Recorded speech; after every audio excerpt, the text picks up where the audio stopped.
Uma outra consideração que eu gostaria de fazer com você é que os nossos hábitos são formados por meio de uma natureza pecaminosa herdada e por meio de hábitos adquiridos.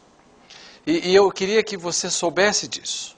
Nós temos hábitos que foram formados nesse caldo da nossa natureza pecaminosa herdada em Adão. E nesse caldo dos hábitos que foram adquiridos ao longo do tempo na família, ao longo do tempo na escola, na igreja, na rua, enfim. Nós formamos os nossos hábitos nesses ambientes e eles são ambientes poderosos, mas eles, como já disse a você, não são ambientes determinantes. Embora nós vivamos dias em que esse determinismo ele é assumido. Esse determinismo é assumido de uma forma que aquilo que você foi, você sempre será. Isso não está de acordo com as Escrituras. As Escrituras dizem exatamente o contrário. Você e eu podemos ser transformados à imagem do Filho, ainda que a nossa natureza herdada em Adão esteja agindo dentro de nós, ainda que nós tenhamos cultivado e cunhado muito das nossas reações e respostas dentro desse ambiente familiar, desse ambiente escolar, enfim, em todas as atividades nossas da nossa vida.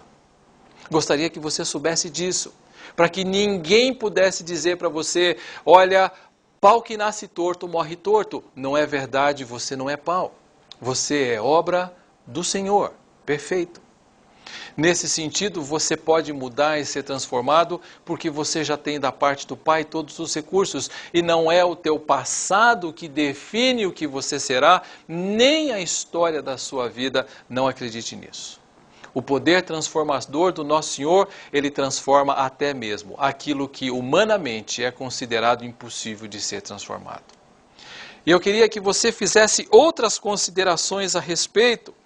O homem possui uma capacidade dada por Deus para fazer essas mudanças, mas lembre-se, tenha paciência com o processo, porque o processo exige tempo. Algumas vezes esse processo de mudança exige treinamento. Algumas vezes eu preciso aprender a lidar com um novo padrão, uma vez que eu estou tão acostumado a lidar por anos, talvez por décadas, com o velho padrão, o padrão do velho homem, eu preciso de tempo. E talvez a igreja pudesse ser bastante compreensiva, amorosa, compassiva, misericordiosa com aqueles que chegam, entendendo de que tirar uma pessoa de onde está e levar à semelhança com Cristo é um processo que pode levar tempo. E esse é um fator determinante aqui, você precisa entender que esse processo pode levar tempo. E esse processo pode não ser necessariamente imediato. Você vai sendo transformado, de acordo com o apóstolo Paulo em 2 Coríntios capítulo 3, verso 18, de glória em glória. Não é imediatamente, muitas vezes sim. Alguns pecados certamente serão transformados imediatamente. Mas algumas práticas você vai sendo transformado de glória em glória.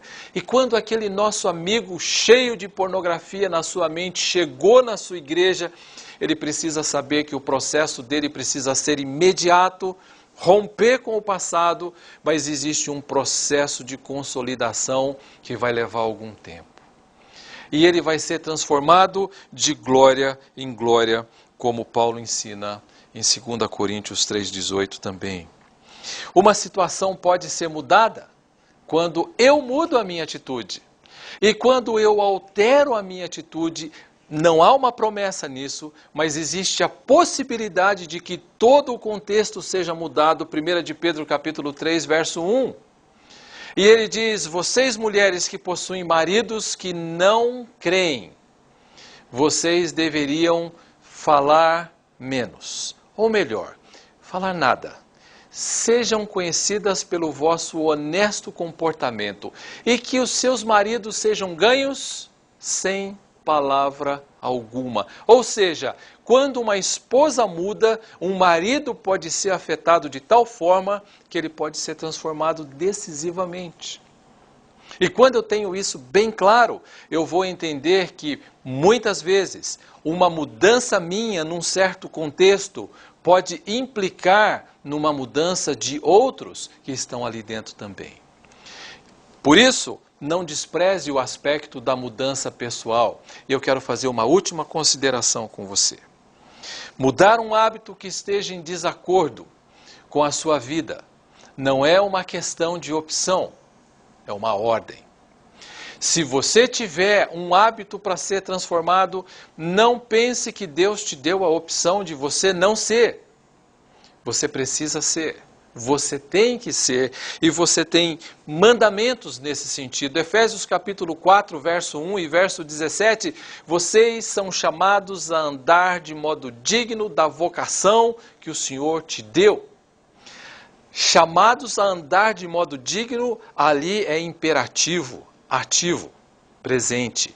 Sempre é uma ordem. Não se trata de uma opção, não se trata de uma possibilidade, se trata de um fato que precisa ser entendido e eu preciso ser transformado nesse sentido. Portanto, não aceite a desculpa de que toda a vida foi assim, então eu vou ter que ser assim e eu não posso ser transformado. Entenda que aquilo que a Bíblia pede, ela capacita. Aquilo que ela exige, ela dá as condições para você realizar e não tem como você não fazê-lo.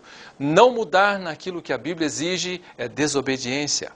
E isso é absolutamente desagradável ao nosso Deus. Algumas considerações que você está ouvindo, você precisa considerar também com essa pessoa que está chegando. Então, se você estivesse olhando para esse irmão que acabou de chegar à fé, ele está desejoso de caminhar com Cristo, ele ouviu dizer que a palavra oferece todas as respostas para a sua vida, ele está seguro de que ele vai receber a melhor orientação que ele pode receber dentro da sua comunidade, e ele senta na sua frente, ele relata esse problema que ele tem, e ele espera ouvir de você algo que lhe dê esperança.